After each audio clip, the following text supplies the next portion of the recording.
आप सभी का स्वागत है इस वीडियो में।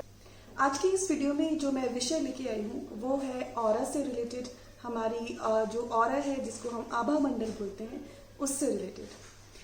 आप में से कुछ लोग जानना चाहते हैं कि जो हमारा ऑरा होता है हम उसे कैसे शील्ड कर सकते हैं। इससे पहले ये जानने की ज़रूरत है कि हमारा ऑरा होता क्या है। ऑरा को समझने के लिए हमें ये समझना होगा कि इस दुनिया में जो भी कुछ चीज़ है वो बनी है एनर्जी से, फ्रीक्वेंसी से और वाइब्रेशन से। मतलब कि हर ही चीज़ एक ऊर्जा है और हर ही चीज़ किसी ना किसी एक तरंग पर वाइब्रेट हो रही होती है, मतलब कंपित हो रही होती है। हमारी जो फिजिकल बॉडी है वो भी एक पर्टिकुलर वाइब्रेशन पे वाइब्रेट होती है, लेकिन क्योंकि वो वाइब्रेशन बहुत कम होती है इसलिए वो स्थूल होती है और हमें अपनी बॉडी दिखती है, महसूस होती है। लेकिन इसके अलावा हमारी जो और भी ऊर्जा के शरीर होते हैं वो हायर फ्रीक्वेंसी पर वाइब्रेट कर रहे होते हैं, इसलिए वो हमको नज़र नहीं आते हैं। तो वो हमको नज़र नहीं आते हैं इसका मतलब ये नहीं है कि वो एग्जिस्ट नहीं करते हैं। जैसे कि आप सोचते हैं, आप इमेजिन करते हैं, आप किसी चीज़ की कल्पना करते हैं, हो सकता है वो चीज़ आपके पास ना हो या इस दुनिया में एग्जिस्ट ना करती हो, लेकिन वो कहीं ना कहीं एग्जिस्ट करती है आपके इमेजिनेशन में। तो आप उसकी एग्जिस्टेंस को कंप्लीटली नकार नहीं सकते हैं। इसी तरह जो आपकी एनर्जी बॉडीज होती हैं, जो आपकी ऊर्जा के शरीर होते हैं, वो किसी और फ्रीक्वेंसी पर वाइब्रेट कर रहे होते हैं, लेकिन वो आपको क्योंकि दिखते नहीं हैं, लेकिन इसका मतलब ये नहीं है कि वो नहीं है। मतलब कि अगर आप चाहें, अगर आप पास्ट का ख्याल सोचना चाहें, मतलब आपके साथ जो भी आपके पास्ट में हुआ, अगर आप उस मेमोरी के बारे में सोचना चाहें आप उसको एग्जैक्टली सोच सकते हैं। वो प्रत्यक्ष में नहीं है लेकिन वो है। तो अगर हमारी ऊर्जा की बॉडी है तो इसी तरह जो हमारी आभा मंडल है, मतलब जो हमारा ऊर्जा का एक जो बाउंड्री है उसको हम ऑरा कहते हैं, मतलब कि आपका आभा मंडल। ये जो ऑरा होता है, आभा मंडल होता है, वो कितना पॉजिटिव है, कितना वाइब्रेंट है, उसमें कितनी पॉजिटिव एनर्जी है, वो इस पे डिपेंड करता है कि आपके सोच कैसी है, आपकी भावनाएं कैसी हैं। फॉर एग्जाम्पल, अगर आपके अंदर बहुत फियर है या फिर आपके अंदर बहुत ज़्यादा सैडनेस है, तो जो आपका ऑरा है उसमें किस तरह की वाइब्रेशन रहेगी? वो रहेगी फियर की और सैडनेस की। लेकिन अगर आप पॉजिटिव सोचते हैं, आप बहुत लाइट फील करते हैं, आपके अंदर प्रेम है, आपके अंदर होप्स हैं, आशाएं हैं, तो जो आपका ऑरा होगा, आपका ऑरा, आपका आभा मंडल डिफरेंट तरीके का होगा। आजकल तो कुछ ऐसी फोटोग्राफीज भी होती हैं, उन फोटोग्राफी के द्वारा हम किसी भी व्यक्ति का ऑरा समझ सकते हैं, देख सकते हैं और ये समझ सकते हैं कि उस व्यक्ति के साथ क्या हो रहा है। बात हुई ऑरा शील्डिंग की, तो ऑरा शील्डिंग की ज़रूरत क्यों होती है? क्योंकि हमारे जीवन में हर तरह के लोग होते हैं।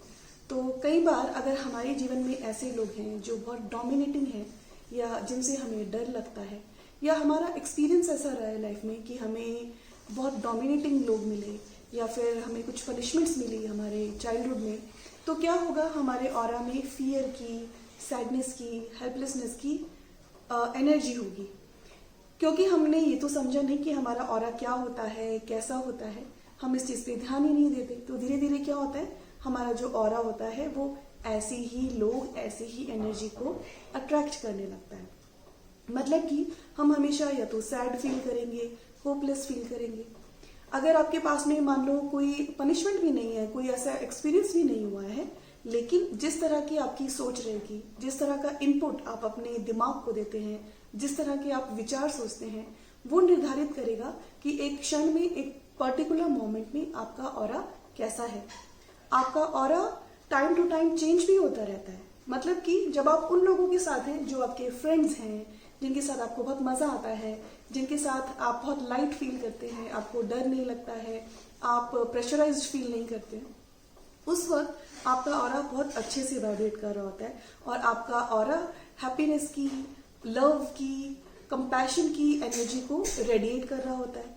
लेकिन उसके विपरीत जब आप ऐसे लोगों के साथ होते हैं जिनके साथ आप ज़्यादा अच्छा फील नहीं करते, या आपको सैडनेस लगती है, या आपको डर लगता है, या आपको उन लोग को इतना पसंद नहीं करते, तो फिर आपको उनसे नफरत है, या कुछ भी ऐसी इमोशन है जो आप नेगेटिव है, जो आप अच्छे से मैनेज नहीं कर पाते हैं, तो उस वक्त भी आपका ऑरा कुछ ना कुछ एनर्जी रेडिएट कर रहा होता है, लेकिन वो एनर्जी होती है सैडनेस की, अनहैप्पीनेस की, हेट्रेड की। अब क्वेश्चन है कि हमें अपना ऑरा शील्ड क्यों करना है। तो ऑरा शील्ड करना सिर्फ एक फर्स्ट स्टेप होता है ये समझने के लिए कि अगर मुझे अपने आप को बदलना है, मुझे अगर अपनी सोच को बदलना है, तो मुझे कम से कम फर्स्ट स्टेप लेना चाहिए अपना ऑरा शील्ड करने के लिए, जिससे मैं अपने आप को प्रोटेक्ट करूं और फिर मैं अपने ऊपर वर्क करूं, अपने इनर वर्ल्ड में वर्क करूं, अपने अंदर विजडम लेके आऊं, अपनी विचारों को बदलूं, अपने जो इमोशंस हैं उनको हील करूं। इसको मैं आपको एक एग्जांपल से समझाती हूँ। मतलब आप ये सोचो कि आप किसी एक घर में हैं जहाँ पे बहुत धूल मिट्टी लगी है और उसकी सारी खिड़कियां खुली हुई हैं और बाहर से बहुत हवा आ रही है, बहुत धूल मिट्टी आ रही है। तो अगर आपको उस कमरे की, उस घर की सफाई करनी है, तो आप चाहते हैं अच्छे से सफाई हो, तो पहले आपको खिड़कियां बंद करनी पड़ेंगी। जब आप वो खिड़कियां बंद कर देंगे तो बाहर से हवा आना, धूल मिट्टी आना बंद हो जाएगा। अगर दरवाजे भी खुले हैं तो आपको दरवाजे भी बंद करने होंगे। जब आप निश्चित कर लेते हैं कि अब बाहर से कोई एनर्जी नहीं आ रही है, मतलब कि बाहर से धूल नहीं आ रही है, बाहर से हवा नहीं आ रही है, तब आप बहुत आराम से अपने कमरे को या अपने घर को साफ कर सकते हैं। आपको उसमें एक्सटर्नली, बाहर से कोई भी प्रॉब्लम नहीं मिलेगी, कोई भी ऑब्स्टिकल नहीं मिलेगा। ठीक है। इसी तरह ऑरा शील्डिंग क्यों करनी होती है हमें? खाली ऑरा शील्डिंग करने से काम नहीं चलता, ठीक है। वो एक टेम्परेरी चीज हो जाएगी आपके लिए अगर आप सिर्फ ऑरा शील्डिंग में विश्वास रखते हो। ऑरा शील्डिंग करना चाहते हो तो ये सोच के करो कि जो भी आपके भीतर है, मतलब जैसे आपको अपने कमरे की सफाई करनी थी, घर की सफाई करनी थी, आपने खिड़कियां बंद की, दरवाजे बंद किए, इसी तरह अगर आपको अपने भीतर से सैडनेस निकालनी है, एंगर निकालनी है, हेट्रेड निकालनी है, हर वो इमोशन निकालनी है जो आपके लिए अच्छी नहीं है, जैसे कि गिल्ट की इमोशन, शेम की इमोशन, तो आपको क्या करना है? आपको अपने ऑरा को शील्ड करना है, जिससे कि आप धीरे धीरे करके अपनी अंतर जगत को हील करें। उससे आपको एक ब्रेक मिल जाता है बाहर की ऊर्जाओं से। अगर आप ऑरा शील्डिंग को खाली अपना एक टूल समझेंगे कि बस मैं ऑरा शील्ड कर लूँ और मेरी लाइफ बदल जाएगी, तो मैं आपको पहले ही बता रही हूँ, मेरे वीडियोस अगर आप सुनेंगे तो आपको ऐसी कोई भी भ्रांति नहीं होगी, क्योंकि मैं आपको जो एग्जैक्ट ट्रूथ होता है मैं वही बताती हूँ। तो जब आप ऑरा शील्ड करते हैं वो एक टेम्परेरी प्रोसेस होता है, क्योंकि जो ब्रह्मांड है वो आपको एक मौका देता है अपने आप को बदलने का, जिससे कि जब तक आप बदल रहे हैं तब तक आप बाहर की एनर्जी से अफेक्टेड नहीं होंगे, वो आपके लिए ऑब्स्टिकल नहीं बनेंगी। तो मैं आशा करती हूँ आपको पर्पस समझ में आ रहा है, ऑरा शील्ड क्यों करना है, आभा मंडल को शील्ड क्यों करना है। ये अपने आप में ही इसको एक टूल समझ के आप सिर्फ इसे यूज करें और आप सोचें जिंदगी बदल जाएगी या आप बदल जाएंगे, ऐसा पॉसिबल नहीं होगा। तो बात करते हैं ऑरा शील्ड कैसे करते हैं। अगर आप मेडिटेशन नहीं करते हैं तो थोड़ी सी आपको मेडिटेशन स्टार्ट करनी चाहिए। मेडिटेशन अगर नहीं हो पाती है तो आपको थोड़ी देर के लिए रेगुलरली, मतलब हर दिन आपको थोड़ा सा प्राणायाम करना चाहिए। उसमें आप ओम का उच्चारण और अनुलोम विलोम ये जरूर करें, भ्रामरी करें, क्योंकि जब भी आप कोई भी ऐसा हीलिंग का काम करते हैं तो उस वक्त आपका जो मन होना चाहिए, अंतर मन बहुत शांत होना चाहिए, इधर उधर भटकना नहीं चाहिए। तो इसके लिए आपको क्या करना पड़ेगा, आप अगर ध्यान नहीं करते हैं तो थोड़ा सा ओम का उच्चारण करें, प्राणायाम करें, चाहें तो थोड़ी देर ध्यान भी कर सकते हैं। बहुत सिंपलेस्ट जो ध्यान होता है उसमें आप सिर्फ अपनी जो सांस है उस पर थोड़ी देर के लिए एक दृष्टा की तरह अब उसको ऑब्जर्व करते रहें। तो पहले ओम का उच्चारण करना है, प्राणायाम करना है, अपने आप को मेंटली पीस में लेकर आना है, थोड़ी देर के लिए अपनी सांसों को दृष्टा की तरह देखना है। कोई ख्याल आए तो ख्याल को जाने दें, अपने ऊपर गुस्सा ना करें। जब याद आए कि मैं तो ख्याल की ओर अपना दिमाग लेकर जा रही हूँ तो फिर से वापस ले आए, अपनी सांसों पर ध्यान दें। 2-3 मिनट के लिए करें। जब आप शांत हो जाते हैं तो आप ऐसी कल्पना करें कि आपके ऊपर ब्रह्मांड से एक बहुत वाइट रंग की लाइट आ रही है। वो लाइट ऐसा समझें कि वो ईश्वर की ऊर्जा है। अगर आप किसी ईश्वर के स्वरूप को मानते हैं, किसी गुरु को मानते हैं, तो आप ये भी सोच सकते हैं कि वो उनकी लाइट है, उनकी ब्लेसिंग्स हैं। और आप धीरे धीरे सोचिए कि वो जो ऊर्जा है वो आपके क्राउन चक्रा पे आ रही है, आपके सहस्त्रार पर आ रही है। धीरे धीरे करके वो आपकी पूरी बॉडी में आ रही है। आपको सिर्फ कल्पना भर करनी है, जैसा आपका दिमाग कल्पना करता है वैसा ही वो सही मायने में करने लगता है। जब वो आपने सोचा कि वो पूरी रोशनी आपके भीतर आ गई है, फिर ऐसा सोचिए कि जो आपकी पूरी जो बॉडी है जिसके अंदर सिर्फ रोशनी और रोशनी है, अभी ईश्वर की ब्लेसिंग्स की, हीलिंग की एनर्जी, वो एनर्जी धीरे धीरे करके आपकी बॉडी से रेडिएट कर रही है। जैसे अगर आप ये लाइट देखें तो ये एक बल्ब चल रहा है, लेकिन उसकी जो आभा है वो बाहर निकल रही है।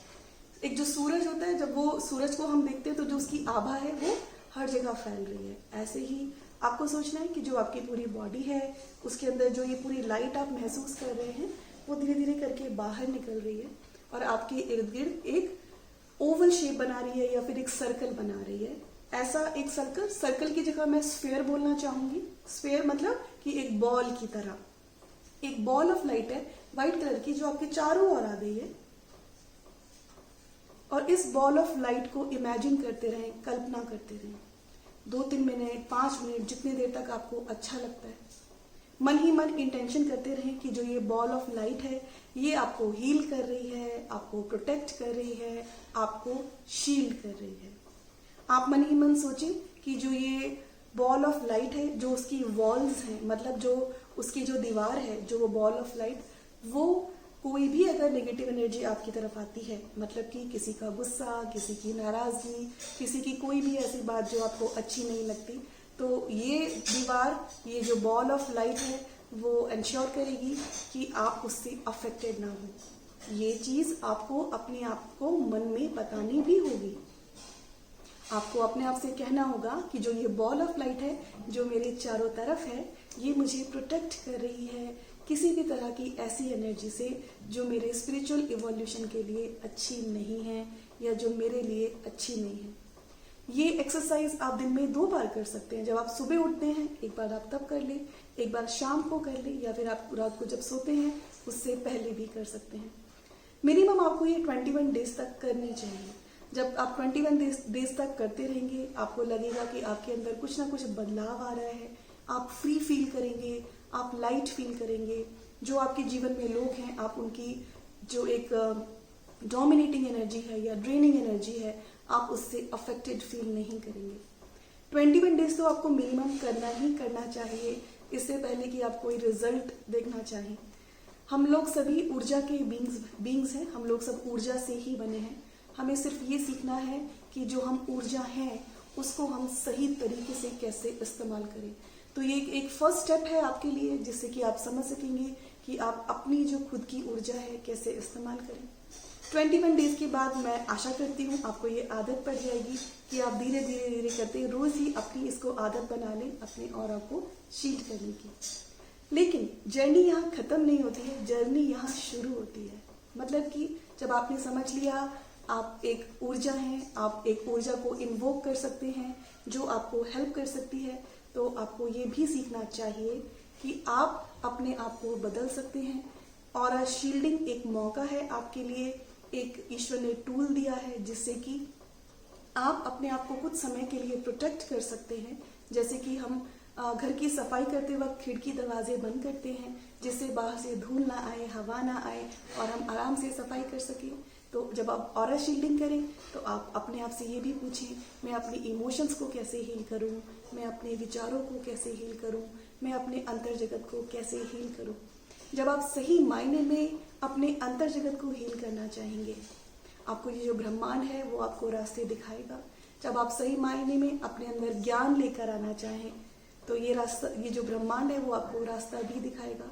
अपनी जर्नी स्टार्ट करें धीरे धीरे, चाहे एक कछुए की तरह धीरे धीरे चलें, बिल्कुल जल्दबाजी ना करें, लेकिन अपने अंतर मन को साफ करने की, अपने अंतर जगत को वो ईश्वर की ऊर्जा देने की तैयारी करें। तभी आप सही मायने में अपने जीवन में खुश रह सकते हैं, खुशहाल रह सकते हैं और सभी को वो खुशी और प्रेम दे सकते हैं। तो मैं आशा करती हूँ ये वीडियो आपको कुछ ना कुछ हेल्पफुल रहा होगा ये समझने के लिए कि आपका ऑरा क्या होता है, ऑरा को शील्ड कैसे करना है और उसी के साथ साथ ऑरा शील्ड करने के बाद हमें क्या करना चाहिए, It is the start of a journey. It is not the end in itself. So this is it for this video. मैं आशा करती हूँ आप इस इंफॉर्मेशन को इम्प्लीमेंट करेंगे। आपको ये इंफॉर्मेशन कैसी लगी मुझे आप वीडियो के जो कमेंट सेक्शन है उसमें लिखकर ज़रूर बताइएगा। आपने अभी तक सब्सक्राइब नहीं किया है चैनल तो सब्सक्राइब करें। वीडियो अच्छा लगा है तो अपने फ्रेंड्स और फैमिली से शेयर भी करें। Thank you.